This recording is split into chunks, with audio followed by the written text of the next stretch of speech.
Welcome back to AM Northwest, here to tell us why our teens are more stressed than we may think and what we can do to help them. We're happy to welcome back adolescent and couples counselor Yishai Busi. Nice to have you back. Stress for teenagers is probably more prevalent today than in any time in our history because of what we put them under. How can parents recognize that their kids may be stressed out? What are some symptoms? Yeah, and I think they are more stressed out because of, it's not just parents, it's the culture they live in, you know, and they are very, very stressed out, I think. Well, what are we stressing them out about? Well, today teens are exposed and have access to media and an environment and culture with their smartphones and computers and laptops and, you know, social media sites. It's 24/7 for them, really, you know, and they sleep a few hours to get a break from it. So they're exposed to, you know, violence, sexuality, instant gratification, you know, now, it's just coming at them, whereas even 10, 20 years ago, that wasn't the case, you know? They're processing more than we had to process, and they're expected to be more successful than we were expected to be. They're measured more so than we were. Yeah, I think so. I mean, there are always standards, but yeah, it's just, they don't get to turn off. So behavior things that parents may notice with their children, you know, that may be a sign of stress, and maybe not something more dangerous, but just stress to begin with. Yeah, so I think there's three different areas that you should look at as a parent. School, how they're doing in school. I think that's the most common one that parents will look at. The other one is friendships. How are they doing in their friendships, socially? And then the other one is at home. How are they doing with respect, attitude at home? All three of those are very important things to look at. Just because if your teen's getting straight A's and 4.0 and involved in all these extracurricular activities, don't assume that everything's good, because, you know, I've seen teens who they'll come in to see me, they're in their senior year, they have a 4.0 GPA. You look at their resume and it's phenomenal, right? They're gonna get into any school they want. And their head is in their hands in tears, and they don't know why. They're so unhappy and they're so stressed out because everyone tells them how great they are and how good they are at everything. Well, in one case, they didn't have any friends. They were disconnected socially, and that's very stressful for teens. What are some of the behaviors, let's say at home, that if your child is exhibiting this, you may want to think, is this stress or something else? Yeah, so look for a change in habits. If you're noticing a difference in, well, they used to come with us to family events, and now they just want to stay in their room.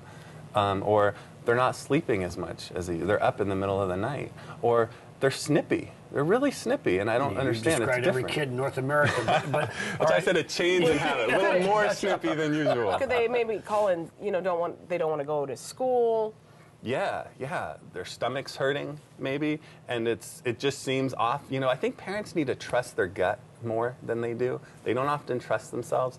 You know, you can tell sometimes, like, okay, you said you were sick, but I don't see any symptoms, and we went to the doctor, but you've missed 2 days of school saying your stomach hurt, you don't have a fever, what's going on? So how do you then get them to understand this may be stress and get to the root cause? So this is a process that don't wait until you think that you should start with before your kid's really overwhelmed. So short, brief conversations that are frequent and on your child's terms.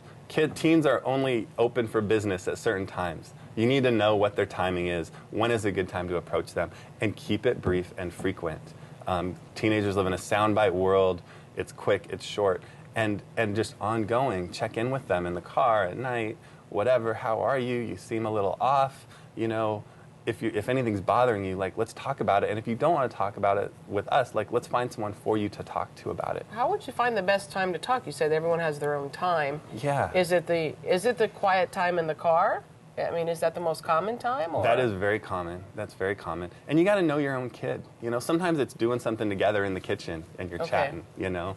Others, you mentioned, too, one of your notes is don't take the role of parenting too seriously. And I think as much as kids are under pressure, parents are under pressure to be good parents. And that's stressful. Yeah, and we got to look at how are we modeling stress, for one, you know. And sometimes we don't see their stress because we're too overwhelmed. And we need to look at that. We need to look at our own, how we're managing it and how we're modeling that.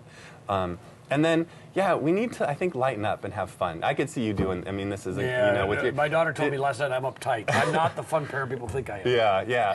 Well, make the cheesy jokes Yeah. and be silly and have fun with them sometimes and lighten up, because it can be fun. And they'll roll their eyes, but they appreciate it. They like it. And, because it is a fun time. And Balance that parent and friendship. You're not out setting out to be their friend. I think we all agree on that. But Right. you can't constantly be an authoritative figure. Right. You can't. It just doesn't work. You say also quickly to focus on the positives.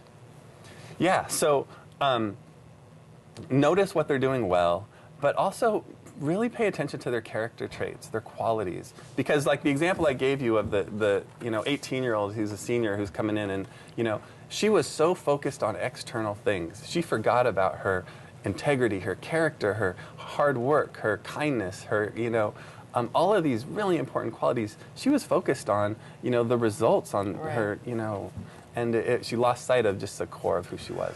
Always good tips, and I wish we could devote a whole hour to just talking to you because it's very helpful, and we'll have more info too on our website at KHU.com. Thanks for coming in. We Thank you appreciate it. very It was much. really fun.